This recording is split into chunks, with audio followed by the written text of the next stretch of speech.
Transition, the process of change from one condition to another.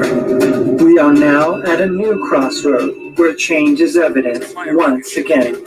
What does not serve us must transform us anew. Returning to our original state of oneness and true nature of that which created who we truly are. Confusion was the way of the past. Enlightenment is the way of the now and future. Shedding away the layers of deceit. We now bring you the transformation of the two who started as one. Our fearless planet never stands still. Earth has been in a process of transition, and we are not exempt from this remarkable ongoing reality.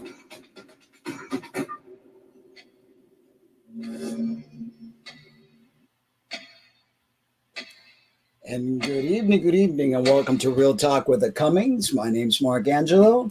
And I'm Lynna Ariel, your hostess tonight as well. And I just wanted to say thank you for joining us tonight. Yes, thank you. But we're not the only one on tonight. Tonight we have a very special guest. I'm sure that many of you are going to totally relate with her. There's a lot of damage that has been done with the church and religiosity. Marci, who we have on tonight, is a 37-year-old lesbian who was born and raised in an inner city of Connecticut. She has a wonderful, loving family, mom, dad, and one sister. She realized she was a lesbian at a very young age, and that it was when a lot of her inner struggles began. Marci experienced homophobia and hate crimes. She's a survivor of conversion therapy by a Christian church. She is looking forward to sharing her story with all of us. And here she is. Let me bring her in. There she is. Hey, Marci. Hello. Hi. Thank you for joining us. And Thank you for having me. It's our pleasure. I mean, Yes. This is something that it's not talked about a lot. And I think it's important, not in a bad spirit way, but in a way that people understand what's actually going on in the world, what has been going on behind closed doors. Right. An organization that appears to be so innocent and filled with light and love actually has other intentions, and they're actually hurting a lot of people. And you have been one of those people that has been hurt by the church. Very much. Before we start, I want to say hello to Elliot and Dylan. Thank you for joining us. And also, before we start, I wanted to say thank you so much, Marci, for your friendship and for your willingness to come in on the chats and stuff and to be supportive, even in the comments on other channels and stuff. It's really nice to have you.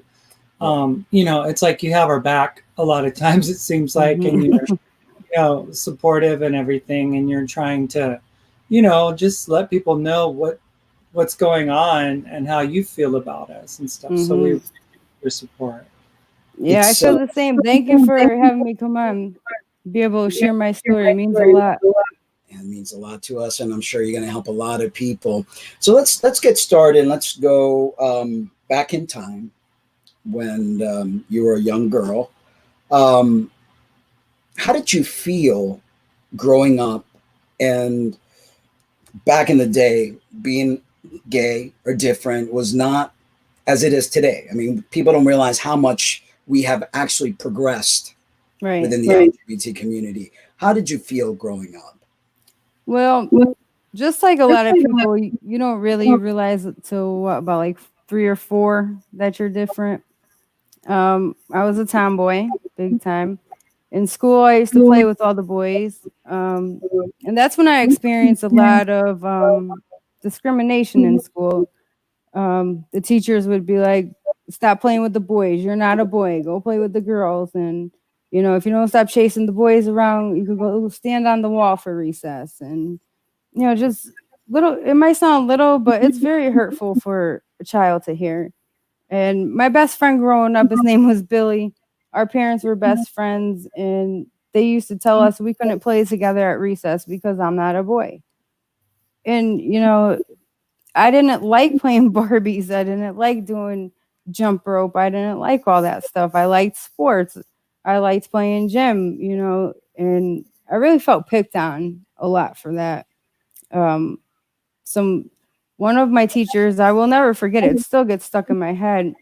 She said, Marci, you're not a boy. Stop chasing the boys. Like, what is wrong with you? Go play with some girls for once.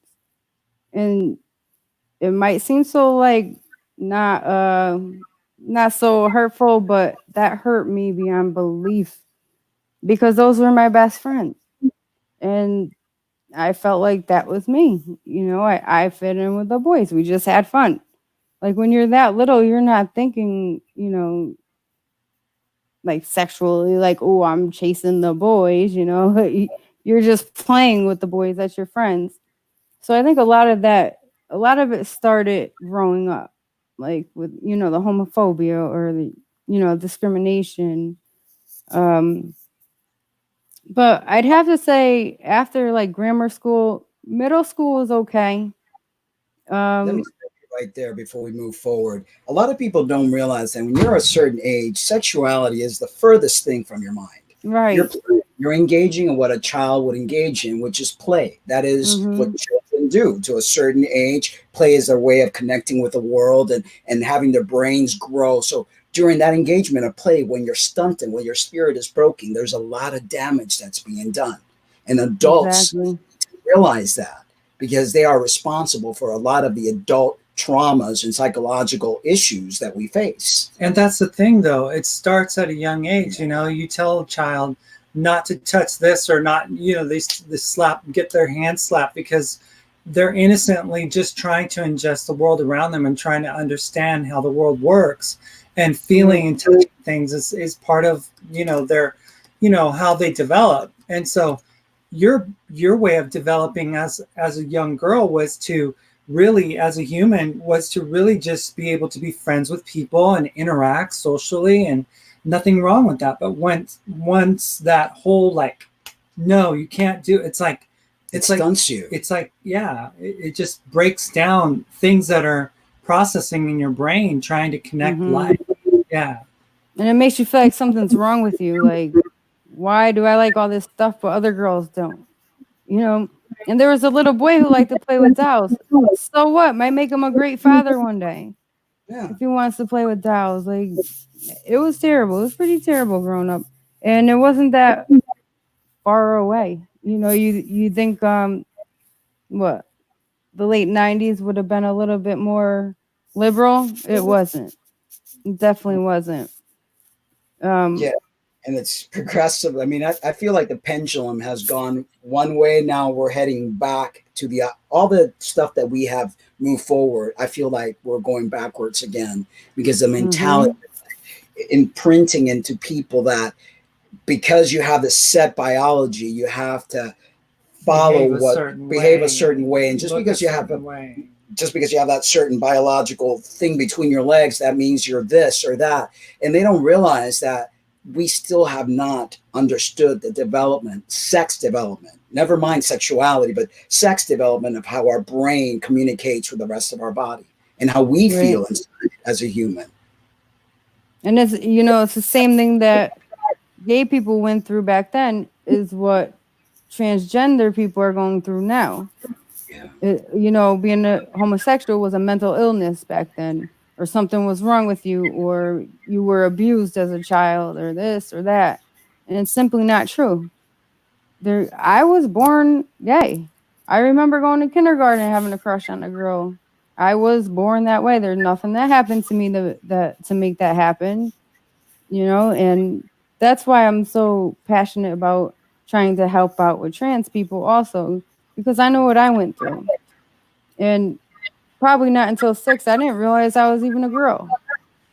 I never even thought about boy or girl or this or that. I was who I was, and I liked what I liked. I liked the toys I liked, I never cared about anything like that. And so you grow up and you meet the evil world, and the people that oppress you. It's pretty sad because, like I said, you didn't even have a clue. You were just being you. There was like no internal thing like, I'm not normal, quote unquote. It's the people around you that make you feel that way. You're just being you, and whatever that would be. And the reality is that we're still those children. We're still in that like mindset in a lot of ways, that we still react in life how, you know, there are certain traumas that they're going to take a lifetime to overcome and to work through and stuff. And to say that, you know, our childhood is in the past is kind of a misnomer, because you look at your past and that shapes your future and that shapes your present. So, you know, Definitely. if I was like defensive, and I struggle with being defensive when people said things to me as a 10-year-old, I'm still 50 and still dealing with that stuff, you know? Me So, too. Because we never really got to actualize our behavior. See, a normal development, there are stages in our life where we integrate our emotions, our behavior, and the way of living. If we're stuck at a certain age in our life, let's say it was 10 years old, even though you could be a 50-year-old, you're still stuck in that 10-year-old mindset and reacting that same, because it was never, you were never self-actualized. Parents Right. never, sometimes it's parents, sometimes it's the people around you that doesn't allow you to self-actualize. And that really hurts a lot of people, yeah. you know? So And let's go ahead. oh, sorry, go ahead. No, you go ahead. Well, I was gonna say, about 18, I came out to my family. It was really funny. My sister was just like, "So I already know." Kept eating her yogurt. You know, she didn't care. My mother gave me a hug, and my father said, "Just find someone who makes you happy." And I was scared my whole life to tell them, and they're just like, "So what? Find someone who makes you happy," you know. Um, and it wasn't until I got into the Christian church and the Christian faith where I developed severe social anxiety, which I still have, because I could not be myself at church.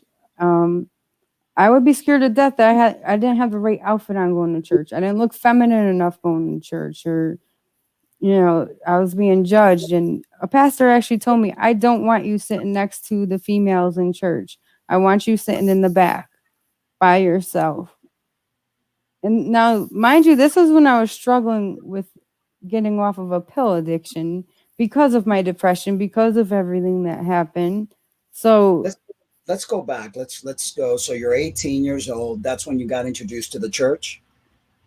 yes, because about 16, 17, I had a surgery on my hand. I punched some guy because he knew I was gay. I didn't like him. He kept advancing and advancing, and he's like, "Oh, can I join you and some other girl?" You know how that goes, because you know it's so attractive if you know for a gay female. So anyway, I kept getting prescription for my broken finger, and it led to an addiction because all of a sudden that was healing my insecurities, that was healing my pain inside. And I don't think I had insurance at the time, but the church was like, "Okay, we'll help you. Why don't you start coming? Start getting to know the women, you know, or come," because they had like a sober house next door. And they're like, "You can live there, just, you know, get away from everything." It sounded wonderful. I was like, "Oh, this is great." And it was little by little people coming up to me, and like it was like little digs here and there, that it was like a knife through my heart. Like, why can't I come here and worship God and be me? I'm not a show pony, you know, and you know, I believe everybody has the right to believe what they want to believe, you know, any kind of religion, but I do not think it's right for anyone to say that you are not worthy of any kind of God, that you're beneath everybody, you're going to hell, you're a demon. That it's just so destructive, it's so wrong, it's so arrogant. Like, who are you to say you know what happens in the afterlife? Because you don't, Right. you But know. And they take it from a book. See, they're trying to follow this cookbook that was created to tell people about God and what God wants. And if you don't follow this cookbook, your recipe is going to be a recipe for disaster, and you're going to end up in this place of burning fire. And unless you change, you know, this so-called God that loves us all is not going to accept you. And that in and of itself, it's like they're offering you life, but with that life that they're offering you, they're asking something in return. Well, Christians will tell you the gift of salvation is free, right? But it's going to cost you your entire life. Right. So how is it free Mhm. if it costs me everything about me? You know, and that's where they go, well, you must decrease and he must increase, and you must become little and he must become big. And it's like, you know, it's this mindset that you're not worthy, that you're not worth it, and that Mhm. the only way that you can be free is to die, basically, is what they want you to do. And they love to get people that have hit rock bottom, that are desperate, that are hurting, Right. because that's how they pull you in, and they Mhm. ask. And then because a lot of people feel grateful for this, they just end up just totally leaving one addiction for another addiction, because that's how it works. You replace one addiction, whether it was drugs, alcohol, sex, whatever it is, and then you Jesus addiction. become addicted to Jesus. Right. So it's like this whole scenario, and that's how cults work. So And they now, they get you at your lowest because you're like, oh wow, I finally fit in somewhere. These people actually care about me, and you start to feel good about yourself because at first they swarm on you and they, brother and sister, we love you, we'll do anything for you. We don't hate you, we hate the sin, but you are the sin, so yeah. makes no sense. So And then you moved in, and you thought, "Wow, this is awesome!" Finally found A way to get my life back back together together. again, mhm. knowing that there was a price Cash. tag behind it all. Yeah. Right. What was awesome for me was actually my alone time with my God and not the people, because I'm just going to say God for the sake of, the energy that is around us. I think it's pure love. I don't think there's any hate in it. And the closer I would get to their doctrine, the more and more it did not sit right. And the closer I got to like God, if that makes sense. Right. The And closer energy source that That we are doesn't all judge you. that we're all part of, because Right. we're Right. fragmented from this massive energy source that we're all part of, and other organizations have monopolized this energy and given it a face, and given it that cookbook, and like you said, it wasn't sitting well with you. So continue where you are.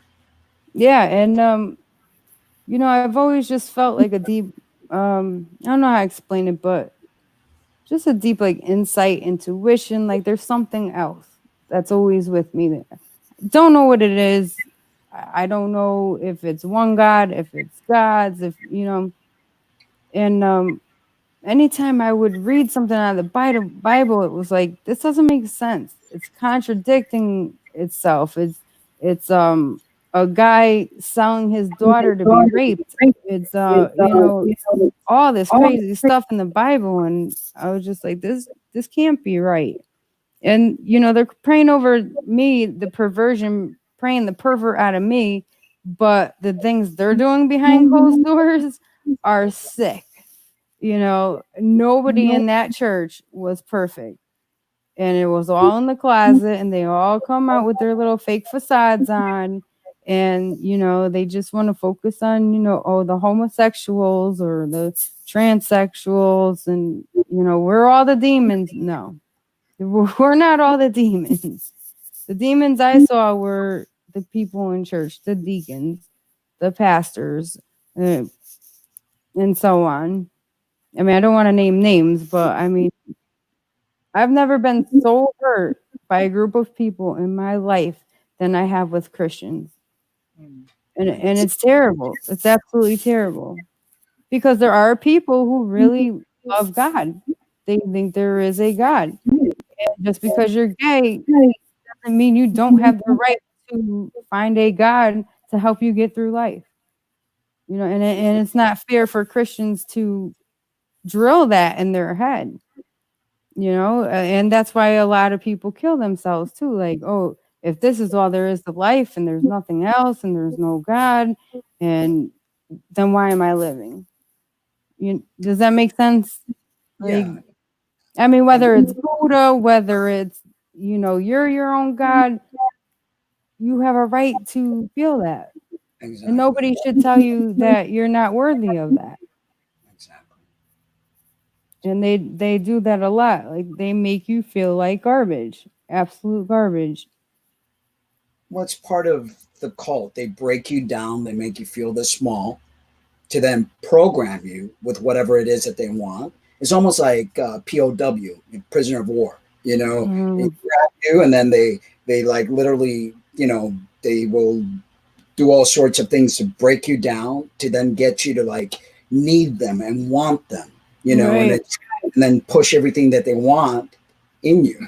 But see, it's like the Bible is insidious. The stories that you read, and the promises that are made, where it says, that you would remove my heart of flesh and replace it with your heart, and it's like, it's all this like, tear me down, kill me, destroy me, make me into nothing. I am the clay, you're the potter, constantly telling me that I'm not worthy, that I'm not, I'm not worth anything, my value isn't even real unless I have this Jesus within me, and it's like, I just, from an early age, I understood that, I could be a nice person on my own. I didn't need Jesus to tell me to be a good person and not to say things that were to people, but they think that everything has to be,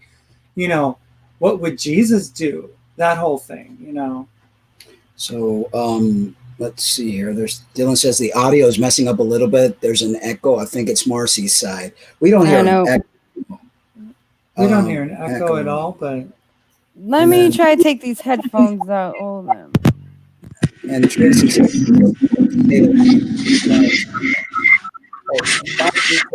lower your speaker. Your speaker. Lower mine? Yeah, because there's some sort of feedback. I think it's better.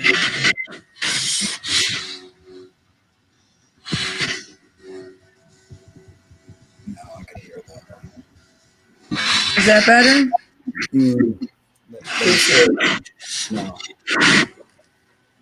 No. So Tracy says, here's something to say that usually quiets these self-righteous people. Do you believe God created everything right? Yes, and God created demons, death, murder, evil, etc. 2, explain that. Yeah, that's true. I'm sorry, guys. I'm trying to fix the headphones. Well, that's better than the other, because the other was like echoey. Yeah. How does it sound now, guys? Is that a little better? Oh, wait. I think the headphone jack fell out. It seems like the headphone jack fell off.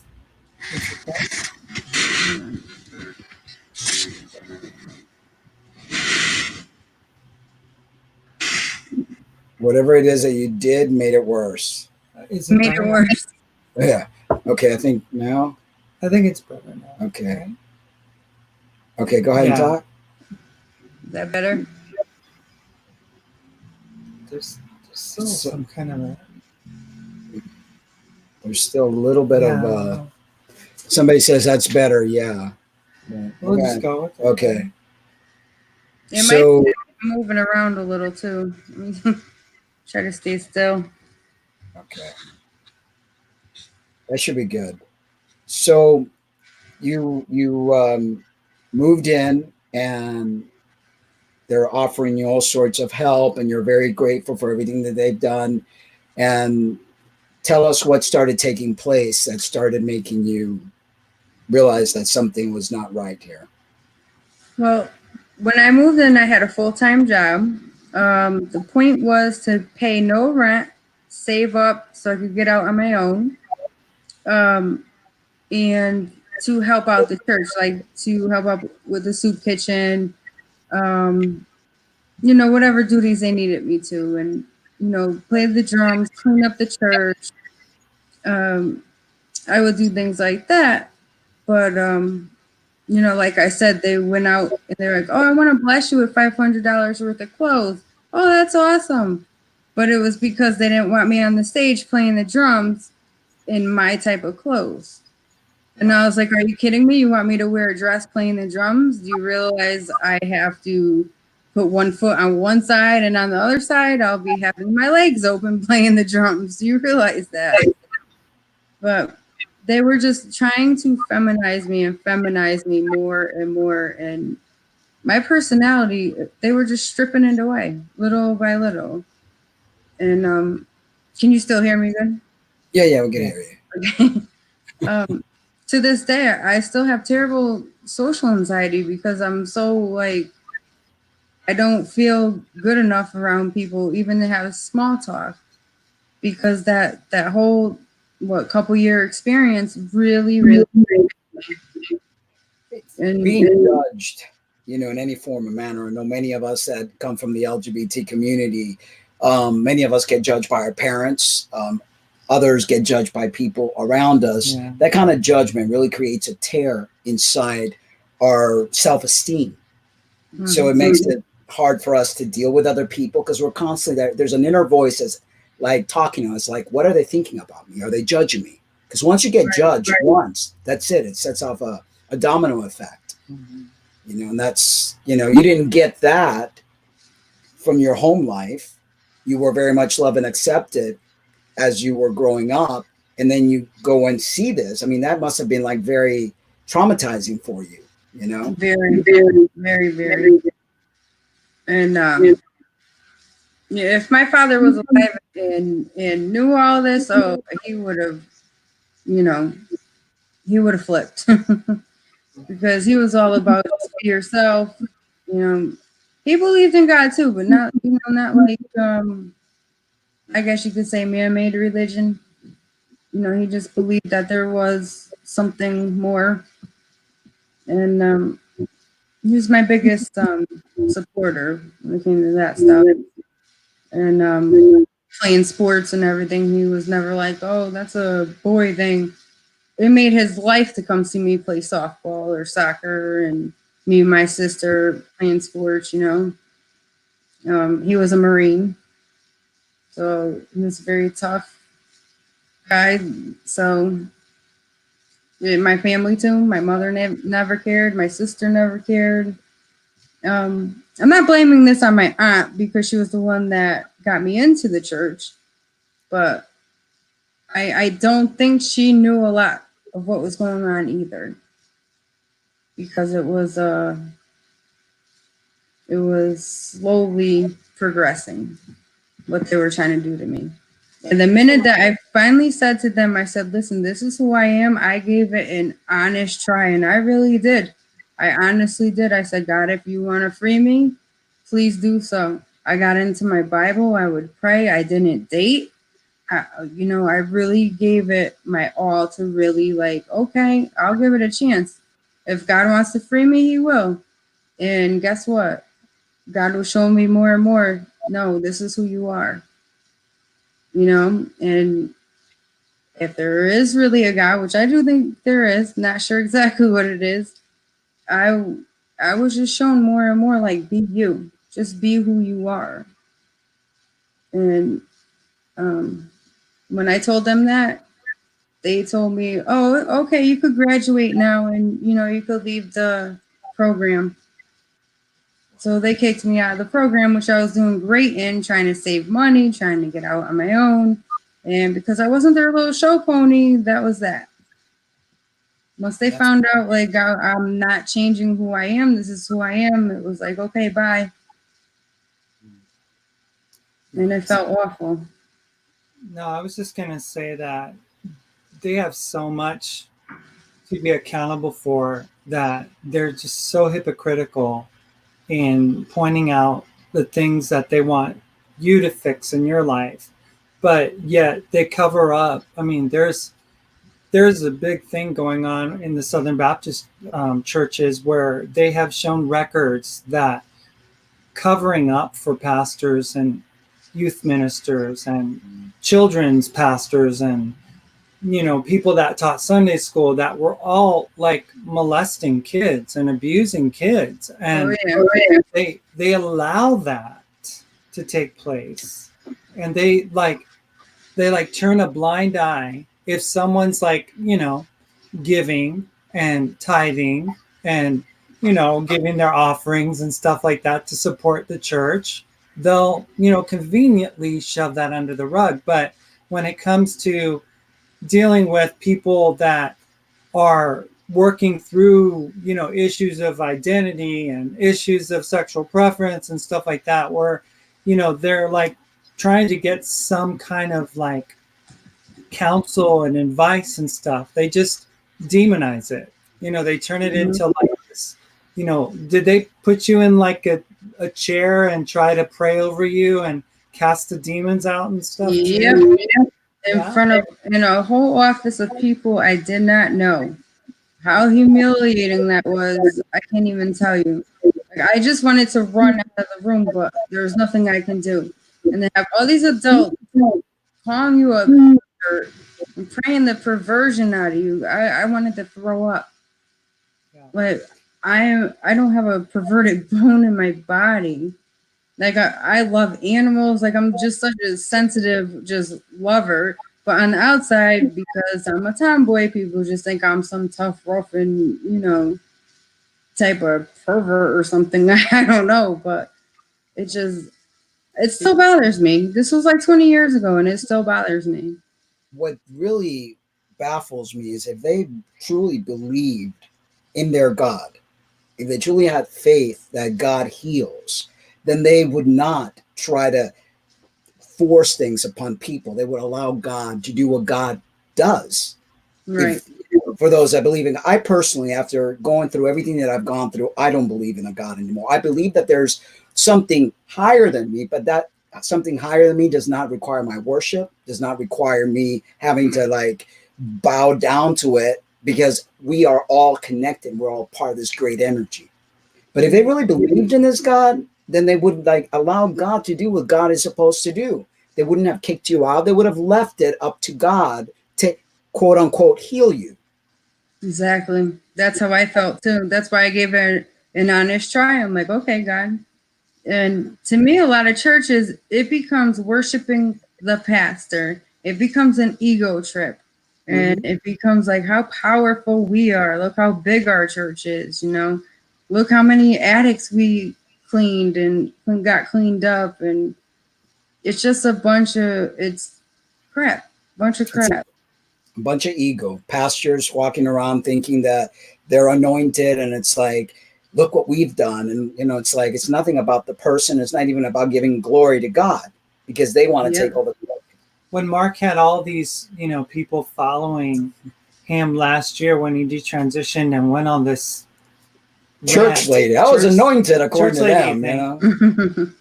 Still people commenting on YouTube saying, but sister, you were so genuine and so real. And throughout that time, I, who grew up in the church and knew how the games are played and stuff, and how you can use Christianese and all the right words and all the right mantras and sayings and stuff in Christianity, I had been in this person's life for a long time, and I had basically kind of like rubbed off on him. So he knew all those things. I knew the terms. I knew he knew how to look the part, right? And say the right thing and use the right wording and everything. And the fact is that it was all not real. And if they don't even understand that, if they don't even have the, whatever it is, the discernment, they say they're filled with the Holy Spirit, so they should know when there's a false spirit. Well, why wouldn't they have known with what Mark was doing? You know, because it was another show pony. Yeah. And they should be, oh, look, we got somebody to detransition. Look how powerful we are. Yeah. Look how powerful God is. And it's like, that's what I say. I don't believe in the God of the Bible.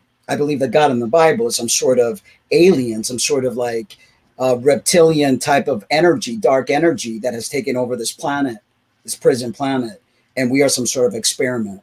And it goes really deep, and I don't want to go into it on this particular show, but I'm sure you felt a lot of that darkness when they were praying over you. You felt very uneasy. Tell us how you felt. Very uneasy.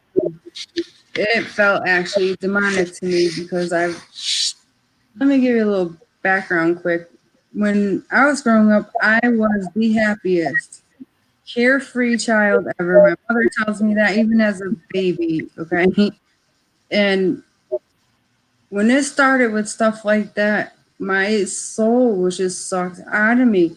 The pure, innocent, happy child was just sucked out of me by them. And I mean, what feels worse than being called a pervert? You know what I mean? Like, you have a sexual perversion. And when you're just going there trying to, have a support group to help you get off of opiates, and I'm being called a pervert and perversion. I already felt bad enough about myself being an addict, being addicted to something. And then they're kicking me down even more. They never even focused on the opiates ever. It was always all about, oh, let's change her. Let's, change her clothes, change this and that. It was hard. I don't know how I survived it. There were nights where I wanted to end my life. That's how they made me feel. So sorry. It was hard. I wonder what is the tunnel vision with churches with this LGBT. Everything has to do with gays, lesbian, and trans. That's their focus. I mean, that's all there's so many other things in this world that are quote unquote evil, but their main focus, their main drive is that. It's really. Why aren't they shutting down their church buildings and spending all that money feeding the homeless, or helping unwed mothers, or with their children and everything? And it's like they focus on the things that they hate. Is what happens is that it's easy to hate the LGBT because we're symbolically the wretched, evil ones of society. Well, because we're not following their little dogma plan of reproduction and how they want, the show ponies to be. That's why I say I believe that this God of the Bible is some sort of like reptilian alien race that created slavehood within us, where they're slaves. And so if you read the Bible, I mean, the Bible clearly speaks a lot, about that stuff. People don't understand that even the Bible talks about, Jesus being sort of like some sort of like alien per se, Right. Born of a virgin, supposedly this became like, the telephone game. Like, there's been so many different, versions and this and that. And how do you trust it? you can't. But it always seems like the main goal. And one of the things that you said that I caught on to just a minute ago was you said, I felt like my spirit was sucked out of me. Could that literally have been happening? I mean, could that literally have been taking place, that they were influencing you so much that it was suppressing your innate spirit, that wonderful, innocent spirit that you had, and that it was being replaced with something else? I mean, yeah, definitely, because that's why I say that's where I found my God, because they had me so low. They had my soul sucked so dry. I had nowhere else to turn. And that's when I started finding my own spirituality. And I started finding like, okay, there is something else out there that does love me, because I can feel something supernatural, and it's just pure, plain love.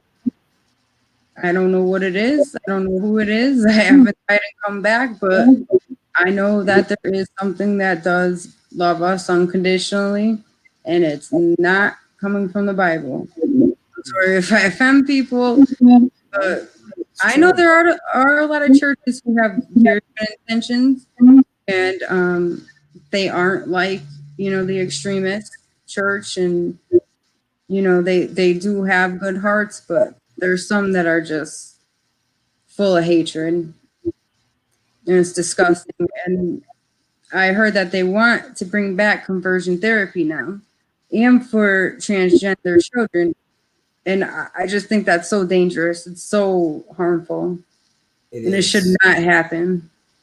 Because they're trying to break their spirits. And what I've noticed is the conservative right, along with other groups, are really targeting on getting people upset about the children. So they're created this program, propaganda, to try to make the trans people evil or look evil. Right.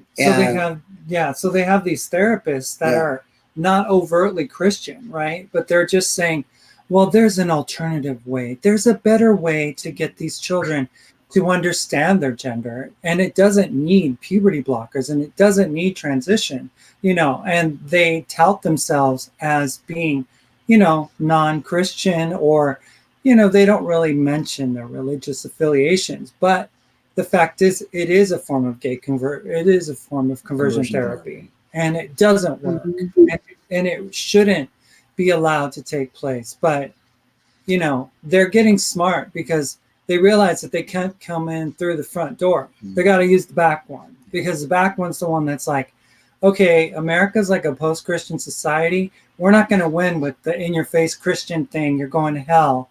We're going to win by saying, oh, no, that's the wrong way of living. That's not good for children. That destroys lives, all that. So they'll go in through the back door. Right. They don't realize, like with you, how conversion therapy actually made you feel worse about yourself. You went in there and hopefully healed from your prescription drug addiction and came out of there now feeling even smaller. Yeah, feeling like you have nobody when when you're an addict, you already feel low. You already feel, like scum.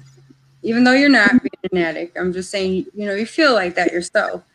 And to be told, you can't sit with anybody at church, and then to be so secluded and told you're a pervert and you're an addict and this and that. I don't know how I even survived it. I really don't. And a lot of this stuff was too embarrassing to even tell my family that it was going on. Like, how do I explain that? And I was so confused in my head, like, are they right or are they wrong? Like, am I a pervert? For so many nights I sat and I thought, like, oh no, like, am I a pervert? Is that why I'm attracted to women? And it would eat me up inside. And now, I'm 37 years old. I deal with social anxiety and depression, and it all started around then. So, I mean, I don't know if that was the cause of it or if it just added to it. But it was very harmful. I'm pretty sure that it was that, because you were a very happy child. You had very supportive parents, and then you stepped into a world that just made you were very vulnerable. You went in there with your heart, here, and they just like crushed it completely. Instead of healing you and helping you and bringing God, whatever that would be, into your life to help heal you, they actually hurt you even further. And I trusted that too. I know I'm getting a little feedback here. I'm sorry. Lynna had mentioned the Teen Challenge, and there was I don't want to name the name, but I did go to a place like that, and it was all women's Christian rehab, and I always love to wear hats. I just love to wear hats. It's my thing. And one of the ladies came up to me one day. She goes, "If you don't throw away that hat, you're going to be dismissed. You have until tonight." And you know exactly why she wanted me to get rid of that hat. It was because I dressed like a boy. I wore a hat, and I wasn't fitting in with the rest of the girls. So she wanted me to get rid of that manly hat, or I was going to be kicked out. Now, how horrible is that you would send me out on the street, maybe relapse and die over a hat? How disgusting is that? That's not love. I'm sorry. That's not love at all. And if their God is not love at all. No. The God of the Bible is some demonic deity that doesn't have our best interest whatsoever. they really want to major on the minors. I mean, one of the things that I remember was, growing up, wearing a hat in church was obviously not the thing that you're supposed to do, right? Even boys weren't supposed to be able to wear hats in church, right? So I remember there was a trip that I was on to Israel. I was working for a Christian organization and stuff. Went out there to the Western Wall, where the Wall of Solomon's Temple is, and people go pray at it. It's the Jewish Wailing Wall and all that. Men are separated from the women, and all that. And I had a hat on, and I walked up to the wall, and I was allowed to go up to the wall and pray. It was a sacred thing to wear a covering. Everybody else had to wear like a hot dog, wrapper thing, or something you put a hot dog on or something, for like a faux yarmulke or something. And it's like they focus on so many things that are so inconsequential. One of the things that they focus on is the body. If it were so important, why is it so temporal? Why is it so limited? Why is it that it goes into the ground? Why is it that it's not eternal? It's like, so they're focusing on these things that at the end of the day, they're not going to last. It's our spirit that lasts. Why not focus on that? So then the scripture in the Bible, it says you will know them by their fruits. And you know what? Their fruits I've seen are evil, so I know them by their fruits. I have never met, well, I can't say not ever, but very few Christians I have met that their fruits are loving. Anything that they're showing are loving. And it's horrible, because you know what? What if Jesus is 100% real? What if God is 100% real, and they're pushing all these gay people away, they're pushing all transgenders away, and you missed out your whole life from this God and separated from this God because of these people judging you? That's how I think about it sometimes. Who the hell are you to say you're not worthy? But then I also think, if there was a God, wouldn't he have stepped down already and put a stop to all this, and would have said, "Oh no, my children, this is not the way to do it." It's I believe that we are the ones that we have been waiting for, that we are the ones that need to get ourselves out of this mess. Or it's easy to always, throw the buck over and say, well, God help me, or this, that, and the other. But we're the ones that have the capability to get out of this mess that we're in. And we continue to dig our graves even deeper and deeper by just throwing our hands up in the air and going, God. And the God that we're looking for is within us. Every single one of us has that divinity inside of us. And we need to stop fighting one another, and we need to stop hurting one another, and start really digging deep, reflecting, meditating, and finding that light and helping one another. And and also we also, I think, have been programmed to believe that we're powerless, that we don't have the strength to overcome things, and that we need help from outside sources, like say God or whatever, in order to overcome certain vices in life. And I think the real crazy takeaway here is that they want you to feel like you can't do anything, and that only through them and through their God can you achieve anything.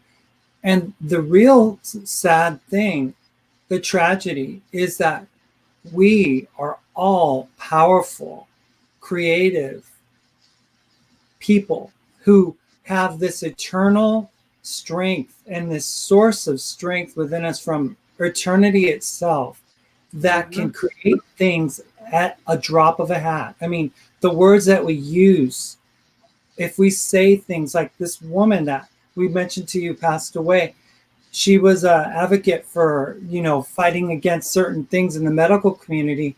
And basically, she lost her life because she said, if I don't stop doing this, it is going to kill me, right? And that's what she said. And that's what happened.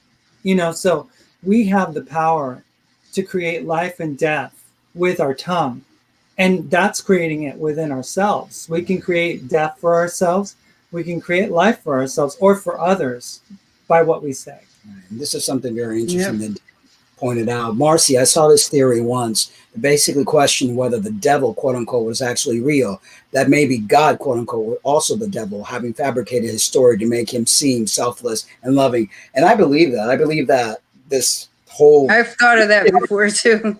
this deity that comes on is the bad guy and the good guy. It's like double-minded, because you read the Bible, there's a lot of double-mindedness in there. One minute he loves you, the next schizophrenic. Yeah. So this alien thing that came in and like messed with the initial creation, because if you look at the Genesis, has several, the creation is not just the one. If you really dig deep, you're going to see that it's two different creation. This thing that took over is playing the role of God and the devil. And it's like, that's why, because we're constantly fighting ourselves, our minds, our heart. It's like the devil and the angel, and that creates a lot of issue in people. Right. I mean, think about it, I honestly think that the world's going to keep being like this until we learn love, plain and simple.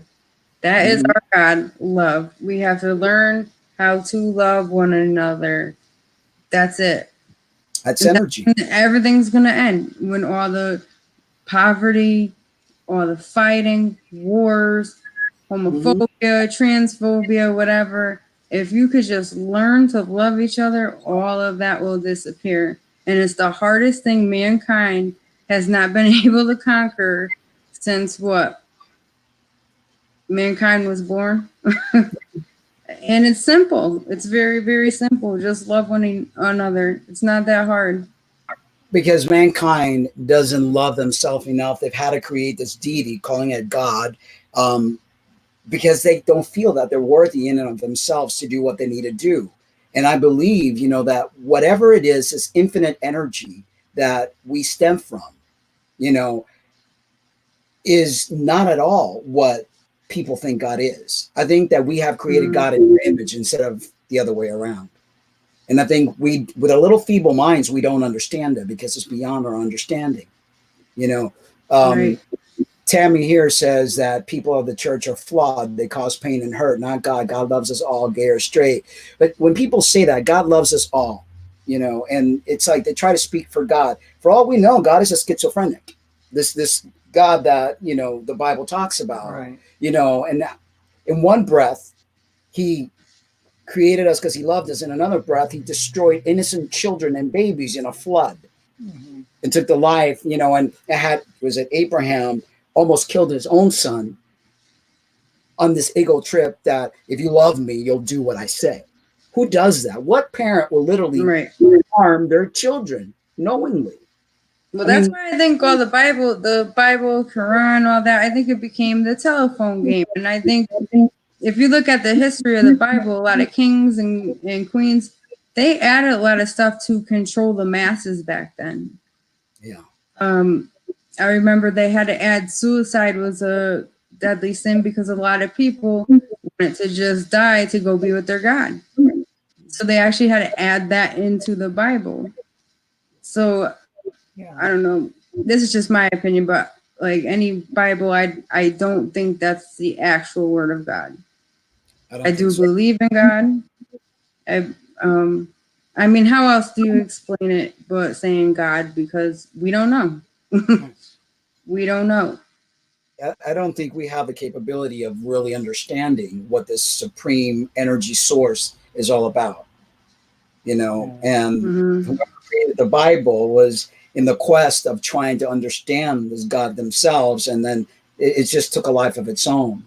But it's one of those things that no one's ever come back from the dead and say this is what really happened, or God hasn't come down and spoken to us and said, hey, let's clean this up.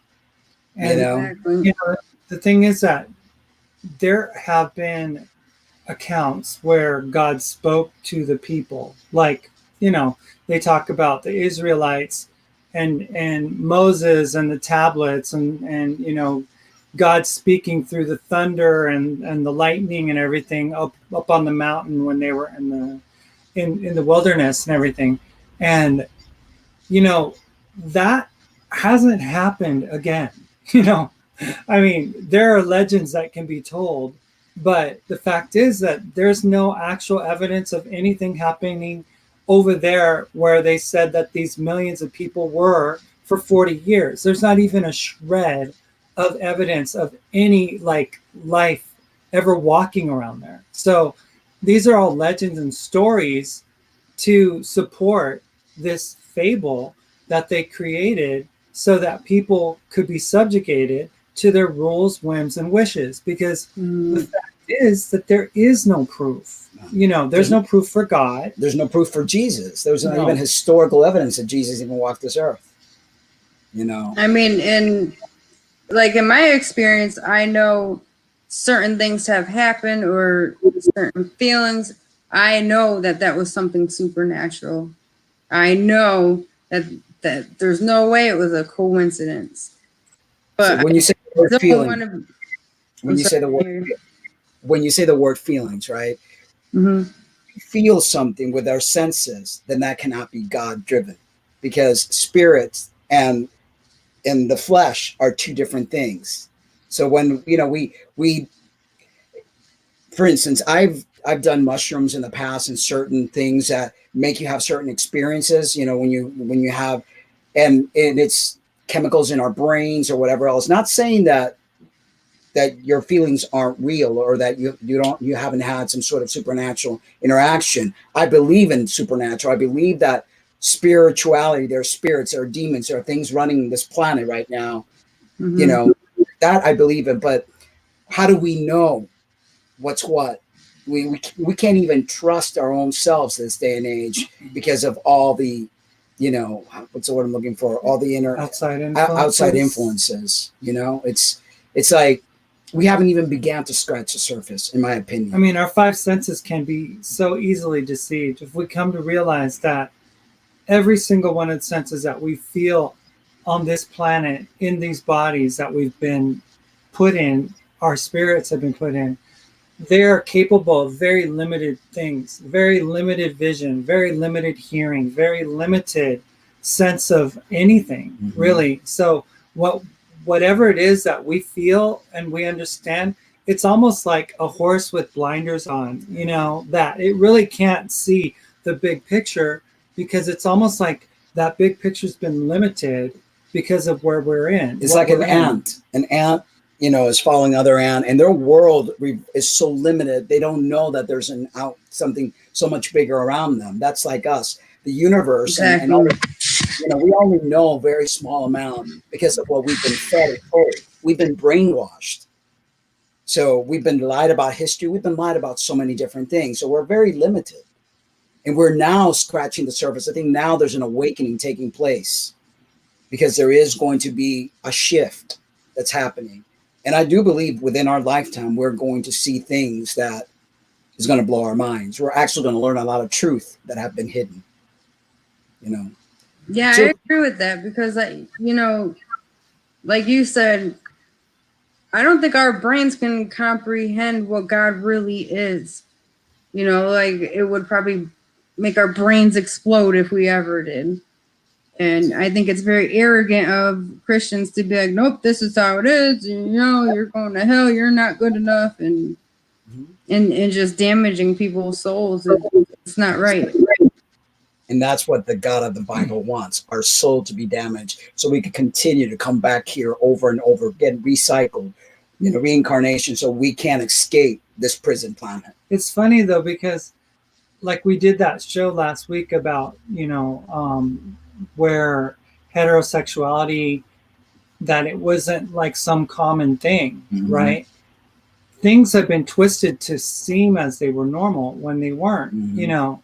And the thing is, the word homosexuality, that wasn't even a word until 1880s. Right. So we're talking about like this created thing, and then they stick it into the Bible and they say that the Apostle Paul says it, you know, that this and that and homosexuals won't make it into heaven and all this, and it's like it was never even there. Yeah, you know, right, exactly. It was never even in the original Bible at all.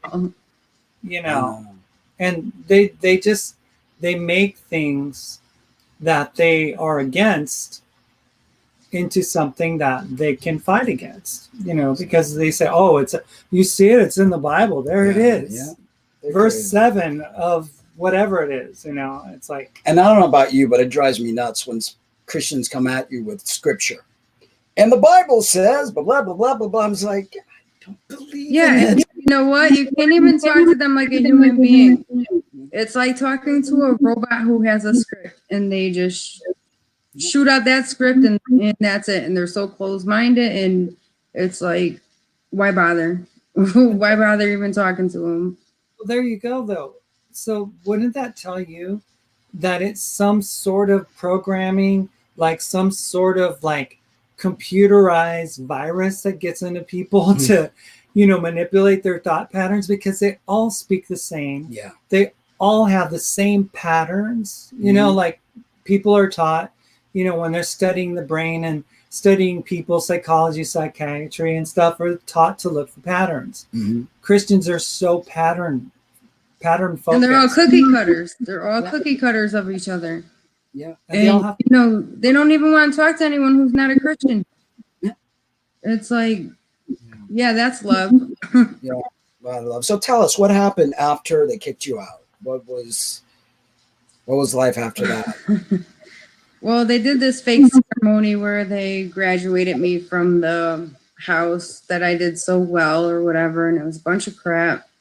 So I let them do that, and then after that, I never went back to a church.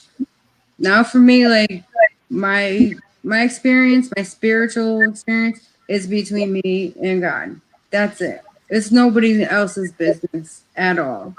Right. And my life has been so much more happier leaving it like that. And I feel like the God that loves me doesn't want me to be like suffering and on my knees and like, hell, my God, all the time. Oh, I'm not worthy. No, I feel like my God wants me to feel worthy. You know what I mean? And wants me to feel loved and wants me to become something. And How does the word makes me feel? I'm sorry, what? How does the word higher self resonate with you? Let's say, I don't know if you ever saw the movie Avatar, where there is a you in another dimension helping you get to the next level. You're here on this planet to grow and evolve. And that love that you're feeling is actually you loving yourself from a distance. How does that resonate with you, those words? Well, for me, it's like, yes, that is me. But I feel like the energy of God is all of us. It's connected into all of us. So, God, that's a little hard to explain, but I feel like we all have that connection. We're all connected by this love energy. And I feel like that's what God is. He's just pure love energy. And, this is our journey for our spirits, our souls to grow, to learn how to love, to learn how to become a higher self. And coming on this earth isn't to get like, the highest paying job or, be a millionaire. No, it's to have your soul grow and learn love and patience and become the best you can be. That's how I feel about life. I resonate with that. Yeah, definitely. I don't know if I explained that correctly, but Really good. Really good. So you had explained that you've had a lot of hate crimes towards you because of being who you are. Yes. You want me to share one? Yeah. This wasn't too long ago, probably 2010. Me and my ex, we were just standing inside of a bowling alley. We weren't hugging, holding hands, anything. A car full of boys came by. They threw full soda cans, full beer cans at us, just chucking them at us. Mind you, there was cops outside of the bowling alley laughing as they're calling us dykes, carpet munchers, you name it, going on and on. me and her were just looking at each other like, did this really just happen? Like, we didn't even go in to finish our game. We just left like in absolute tears. It was awful. It was horrid. And there was one other time, and it was actually by a policeman, and he was at a bar because there was a fight, and we were outside smoking a cigarette or something, and he goes, "Oh, are you two together?" And we're like, "Yeah." He goes, "Ooh, I would love to see that if you come back to my place." And I don't think that's really a hate crime, but that's more of like, Harassment. sexual abuse, Yeah. basically. And I could go on and on for hours about stuff like that that's happened. And it's horrid. Absolutely horrid. I think these days things are getting better with stuff like that, though. I do think that. I like to think that, but it seems like there's so many stories out there now that are, like recently in Puerto Rico, there was 2 murders of trans women. I mean, it was like she was murdered outside of a McDonald's or something. Yeah. Or something. And it's like people are getting more emboldened to be anti-LGBT because of the current administration and the policies that are being enacted these days, and all these. There's a lot of hate crimes towards gays as well. Not long ago on Facebook, I saw lesbians as well that were attacked, physically attacked and punched and beaten, because they were lesbians. Like the Boys Don't Cry movie we were talking about. How awful was that? Yeah. I feel like the transgender community is getting it more now, though. I think things have calmed down a little bit more with the homophobia, but now I think it's towards the transgender community a lot more. Yeah, ever since 2015, when gay marriage was allowed in the country, and the Supreme Court allowed it, it seems like the focus of these groups that don't want, the LGBT to exist has been focusing on the T. Yeah. Really. But even lesbians, like we were talking about before, are even doing that. Yeah. It's like there's fighting within the LGBT against itself. And then I think it's created, divide and they will conquer. They create all these little things that actually get people to fight one another instead of sticking together. I mean, I remember back in the day, the gay community was so cohesive because everybody else hated us. So we really stuck together. And it was like family. It was family. That's what we called each other. You saw somebody who was gay, go, hey, that's family. That was like, you don't see that anymore. It's so let's see here. Dylan had something to say. It's funny that even before I realized that Christians was actually hurting me in my life, I never felt a God-like love, only dread. Now having actually put things in perspective, I know why. And Tammy seems to think something different. Well, Marci just wanted to ask you, is this what you thought? You're right, Marci. God is love. He answers our prayers, responds to fasting, and intervenes in amazing ways that cannot be explained.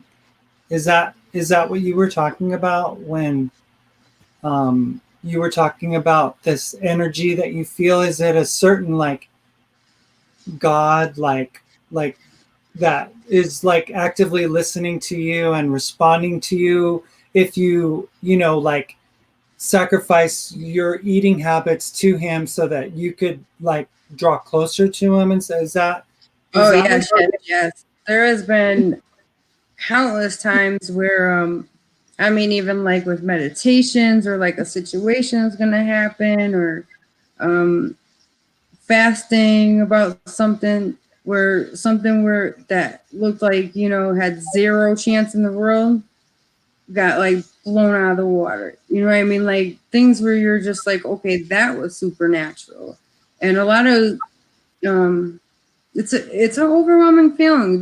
There can be some times where, I could be in prayer or just, meditation. I could feel heat. I could feel warmth. I could feel love. And, I don't want to push anything onto anybody. I respect atheists or if you don't want to believe or anything, but There is something out there. There, and I think it's love. God is Just love. atheist doesn't mean that I don't believe in superpower. I believe that we have tremendous capability. Our minds can make us or break us. Words are very powerful. Words spoken out loud will make things happen. You know, that's because we have divinity. We're fragments of this energy source. When Tammy says about prayers are answered, how many people are devoted Christians and they have a sick child or a sick husband and they've been praying, they have people pray and God didn't answer their prayers. So this God, Did he selectively is he selective to choose, certain people's prayers and certain people not? or You know, a team prays to God for their victory and stuff? I mean, yeah. does God really care about their victory? You know, I mean, it's like it's Yeah, that's a tough one. That's a tough struggle in my head too, because like when my dad died, I'm like, Yeah. why? You couldn't save him? And then, 2 years later, my mom has breast cancer, and I'm like, God, really? Like, you love me, but you're gonna do this to me? But So that goes in the category of like, we don't know a lot of things. Our stuff can't handle a lot of things. There's a whole universe out there we don't know. That's what I believe. This is like a classroom, and we come here to get rid of our baggage, our darkness, whatever it is, so that when we go to the next level, because it's like a video game, in my opinion, and we come here, we learn certain things that we're meant to learn spiritually to be able to get to the next level. So certain things, we get situations that we deal with. They may be very painful, but those painful situations are teaching us something. And we're supposed to gather all this information, kind of like a video game, and then go to the next level. So that's why I don't believe in this all supreme God that's like controlling. Well, this group of people, I'm going to just flood their house and they're going to lose it all. But this group of people, I like them, so they're going to survive. And that's the God that is being pictured in the book of Job, saying, hey, why don't you look at my servant Job? He's such a good guy. Mm-hmm. Don't kill him, but you could do whatever you want to him. It's almost like God and the devil are like playing this chess game up in heaven or something, and it's like, I used to say the same thing. Yeah, it's like, hey, you could do this and that, and it's like it's like all the same characters. They just change masks. They just put on a different costume to make them. One day they're the savior, the other day they're the devil. And because I grew up in a Christian environment, do you think I wanted to end up being trans? I mean, do you think that that's something that anybody would legitimately think, wow, this would be a great way to live life? Be trans and lose your family, lose your connection to your old faith, lose everything, right? Why would someone want that? And it's like, for years I prayed, God, take it away. God, blast it away. Like for you, God, don't allow me to continue being gay. And then there's Christians out there that are going to say, well, you didn't let him give you the victory. You didn't pull through. You didn't hold on to the whole message. It's like, no, that's not it. We are who we are. And this is who we are. And this is why we are the way we are, is because that is just the core of who we are. It doesn't need explanation, and it doesn't need demonization. It just needs people to just back off and let people be. That's it. Right. And people think that, the energy of God or God is like us or thinks like us. No, it's beyond comprehension what it is, what the energy is, what God is. It's not a man like us, the energy doesn't think like us.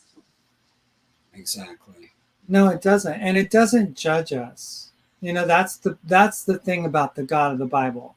The God of the Bible says that he's a jealous God.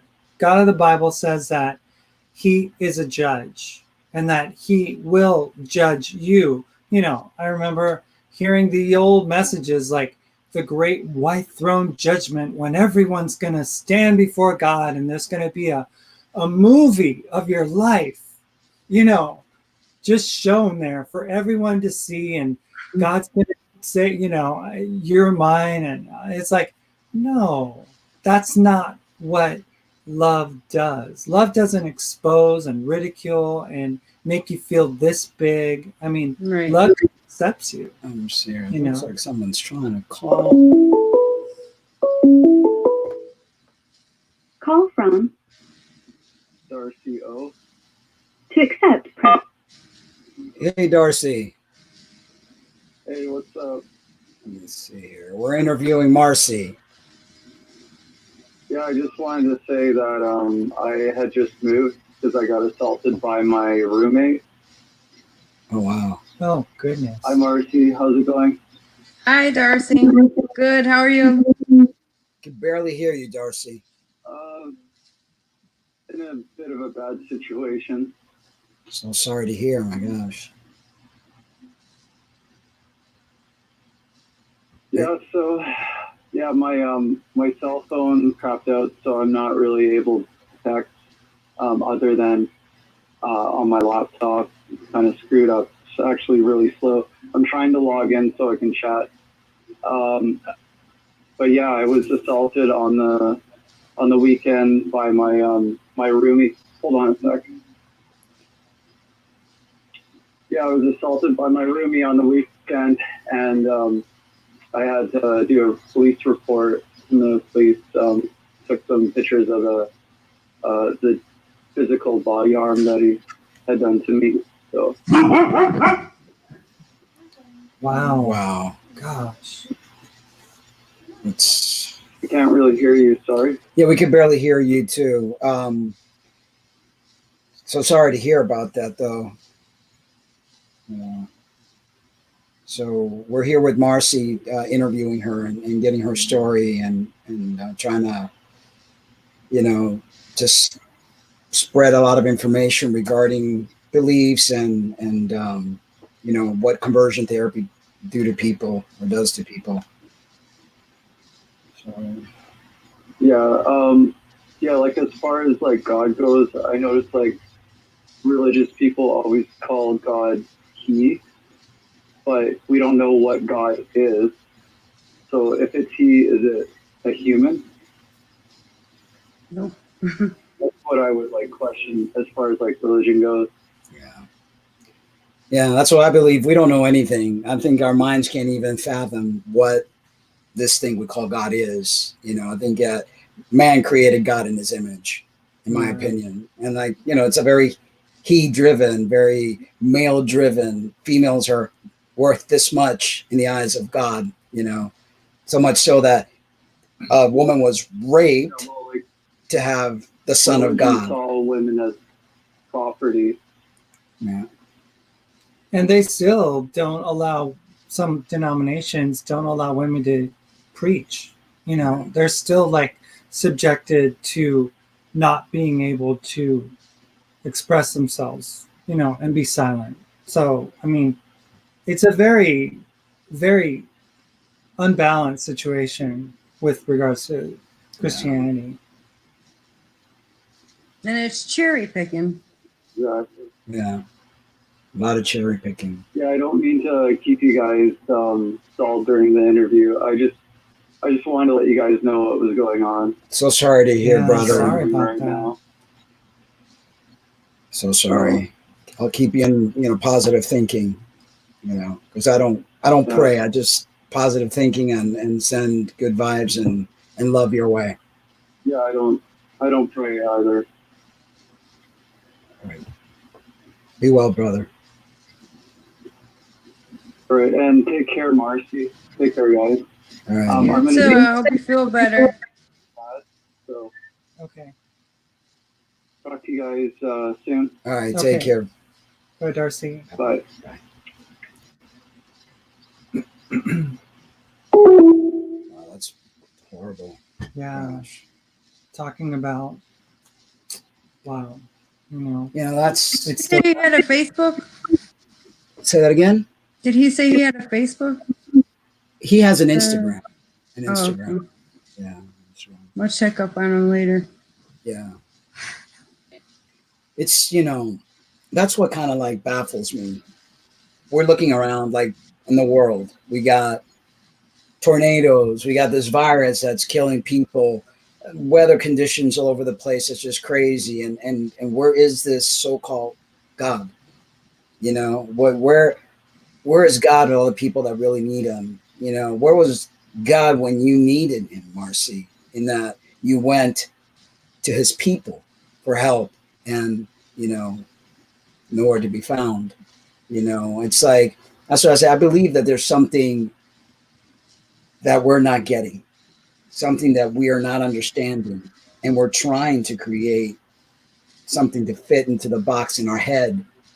But I think it's beyond, you know, our human capacity. Yeah, I think it's, as long as we can keep the focus on things that we could reach out towards, then the real answers won't be found. Because unless we do the real deep work and go within, then we won't find what we really do need. And that is not to know less of ourselves, it's to know more of ourselves, know more about who we are, what we are, you know, that we are divine beings, that we have powers that boggle the human mind, you know, that we have the ability to heal ourselves and fix our situations and will things into existence and to move mountains if we wanted to. I think that is the thing that has been lost on humanity, is that they've been told that there's something else in order to hide what they truly are. Because if people realize their true potential, it would change this world. Look at you, Marci. The drive to live, the drive to survive, the drive, it's within you.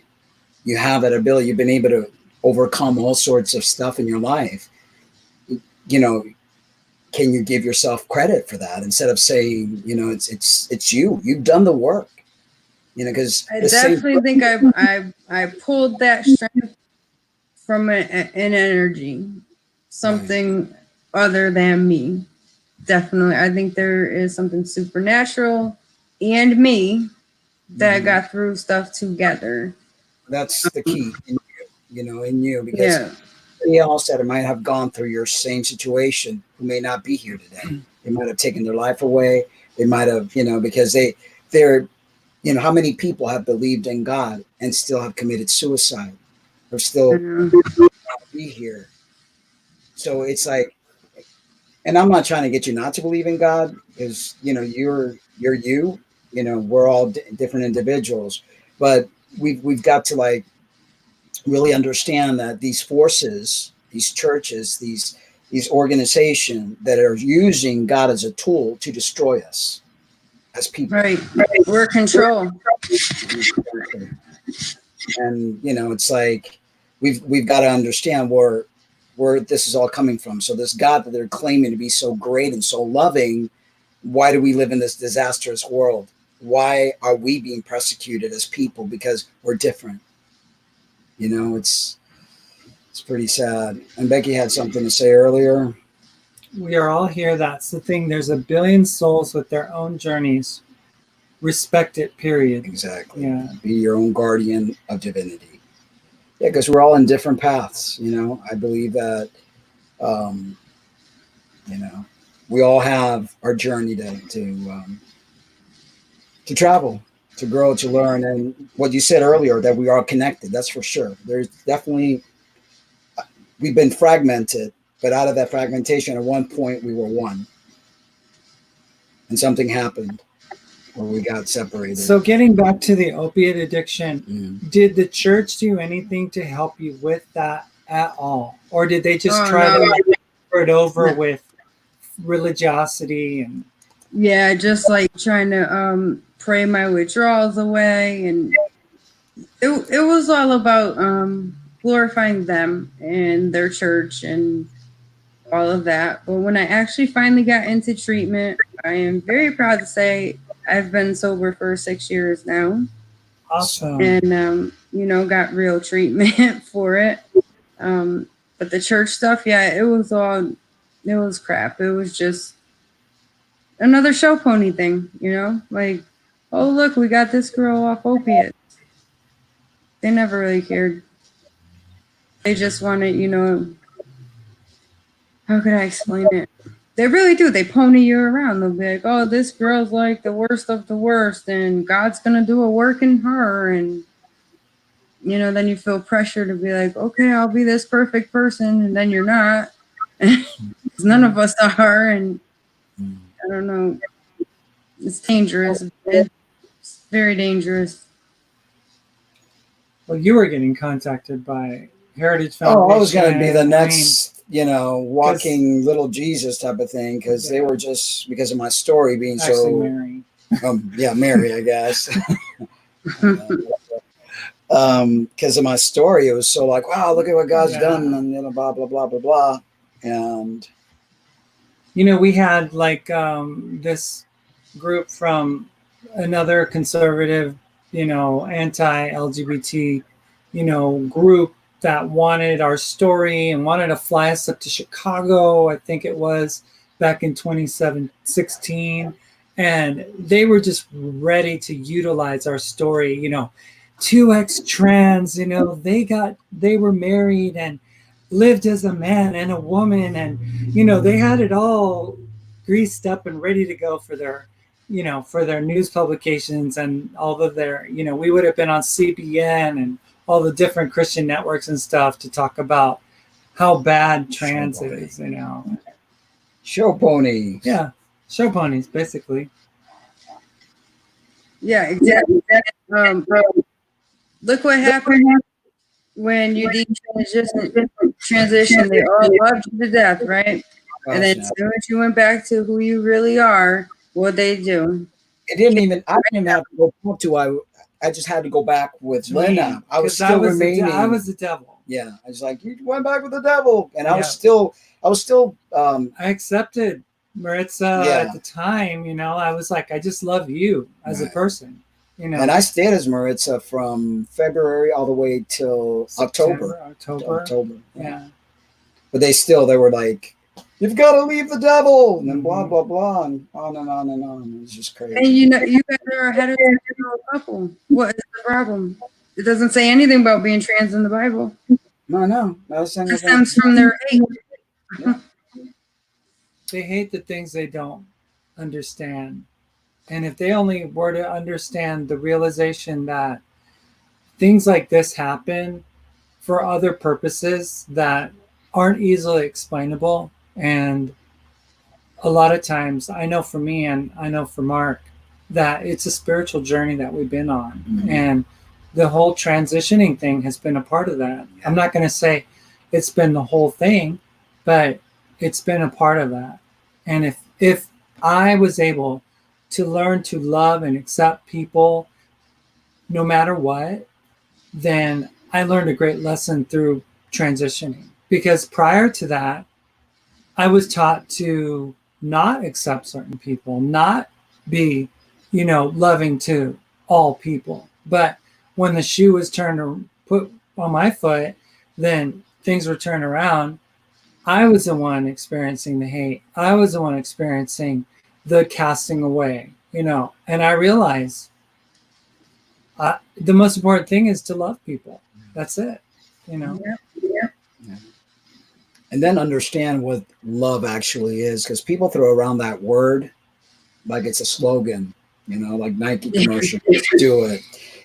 People love their phones, people love their cars, people love their life. People love things that are pretty and neat and look a certain way. And I don't think many people know what the word love actually is, because love can't even be placed in a word. That's like saying God. You can't really understand what God is. It's the same way you can't understand what love is.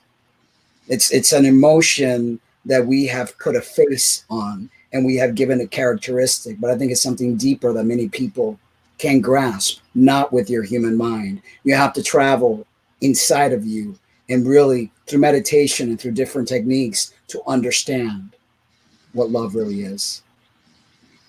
Very true. I think if you kind of wanted to wrap it all up into one bow, it would be unconditional acceptance of others, regardless of who they are or where they come from or what they look like or what they believe. Yes. Acceptance. regardless. Accepting everything, including yourself as you are, because we can be our worst enemy. I mean, I'm sure that little voice in your head sometimes has deceived you, you know, and when we allow that inner voice of negativity to enter our realm, it destroys us completely. Mm-hmm. Think about it. And isn't that what we're here? You know, like you went through what you went through. You're still going through certain things. You're still working through some anxieties and things like that. But it's all for a purpose. There's a reason. There's a place to grow from. Yeah. You know, I mean, the focus shouldn't be on like wanting to heal necessarily, but wanting to grow and move forward. And then through that growth and, you know, a different way of looking at things, then the healing happens. You know, it's almost like it's like this situation where it's not even like something that you're even aware of, but before you know it, as you're growing, you're realizing that you're healing as well. Exactly. Mm-hmm. It's like working out. You go to the gym to grow muscle. The muscle is what allows your metabolism to heal, and that's how you lose weight. But if you're chasing weight and counting calories all the time and being so concerned, you're not fixing the initial problem. You know, if that made any sense. No, but it's like, you know, with that same analogy with muscle, has to be torn down.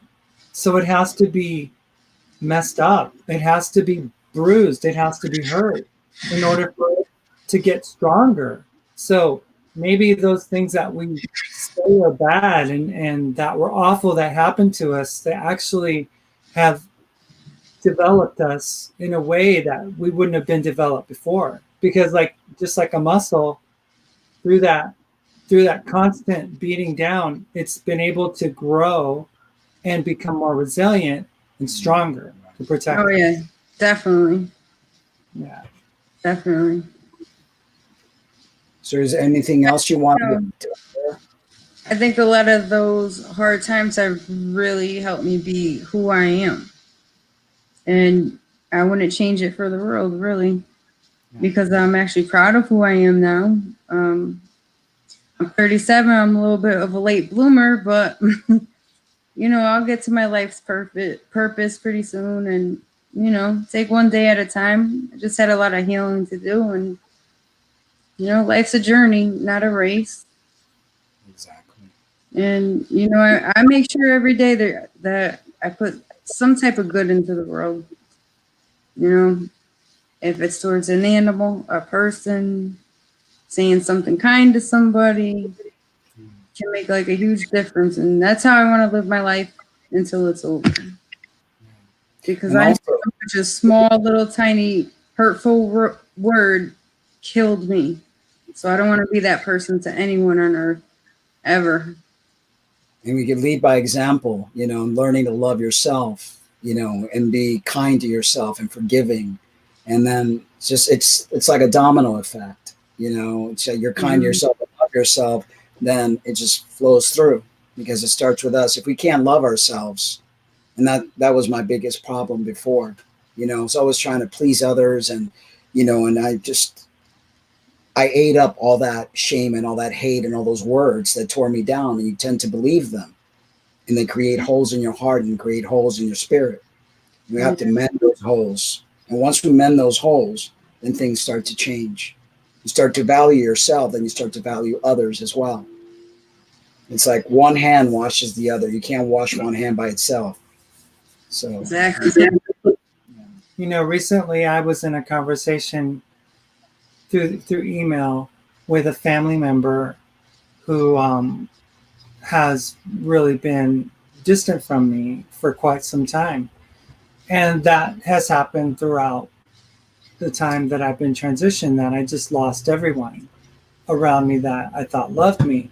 But the problem was that for almost 50 years, over 50 years now, I've been using that focus of like what they did to me. Why didn't they accept me? Why wasn't I good enough for them? And you're constantly like asking the question and they're not willing to answer your question. And then you throw guilt in their way, and then that doesn't help anything. But when you realize that you should be grateful for those unanswered questions that they've placed in your life. You know, that there are certain reasons why things are the way that they are, you know, and learning to accept those things, like, you know, the prayer of serenity that you can't change, and doing your best to change the things that you can, but growing and not like blaming others for anything, you know, regardless of what we think or whatever it is. Ultimately, we are responsible for our own decisions. You know, it is our responsibility. And although we make bad choices, right?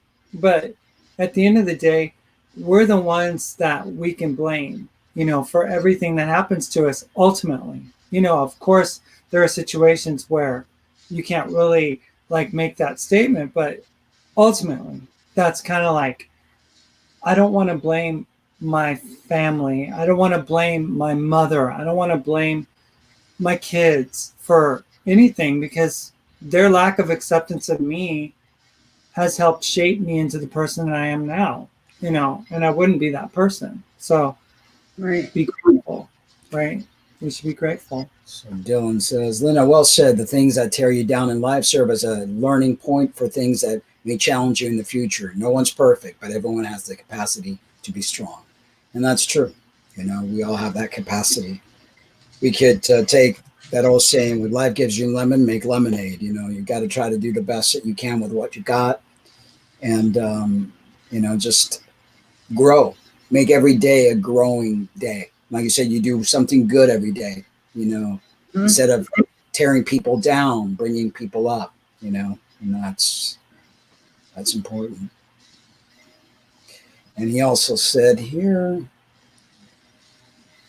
you're an amazing person, Marci. Thanks so much for sharing your life tonight. Thank you, Dylan. so is there anything else you wanted to share? So we gotta get Dylan on here too. Right. Should. We should. Well, I just wanted to share. I just wanted to thank you guys again for letting me come on and tell my story. It's been very healing for me, actually. If you had to say to someone that has gone through what you have gone through, what would you say to them? Oh boy. I would ask them not to give up on God, or, you know, that energy or whatever you do believe in. But you know, don't put all your faith in it, because there's not one human being like the other that can give you more advice than, I mean, hold on, let's back that up. There's no human that's better than another on this earth. That is true. So look inside yourself. And if you do believe in a higher power, higher energy, look into yourself and the energy. Forget what humans say. Exactly. That's the best way to explain it.